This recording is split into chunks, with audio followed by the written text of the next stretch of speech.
بسم اللہ الرحمن الرحیم۔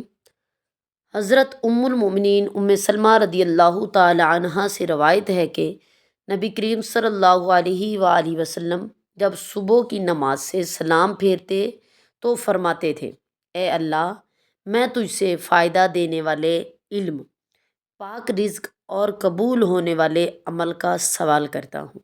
سنن ابن ماجہ، حدیث نمبر 925۔ حضرت عبداللہ بن عمر رضی اللہ تعالیٰ عنہ سے روایت ہے، رسول اللہ صلی اللہ علیہ وآلہ وسلم نے فرمایا: دو چیزوں پر جو شخص بھی پابندی سے عمل کرتا ہے جنت میں داخل ہو جاتا ہے، اور وہ چیزیں یعنی کام آسان ہیں لیکن ان پر عمل کرنے والے کم ہیں۔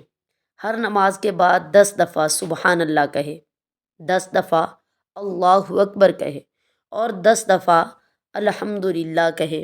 صحابی کہتے ہیں، میں نے دیکھا کہ رسول اللہ صلی اللہ علیہ وسلم نے ہاتھ سے اس عدد کا اشارہ کیا اور فرمایا: یہ زبان سے کہنے میں 5 نمازوں کے حساب سے 150 کلمات ہیں، اور قیامت کے دن نیکیوں کے ترازو میں ایک نیکی کا اجر 10 گنا کے اعتبار سے 1500 ہوں گے، اور جب اپنے بستر پر جائے تو سبحان اللہ اور الحمدللہ اور اللہ اکبر سب ملا کر 100 مرتبہ کہہ لے۔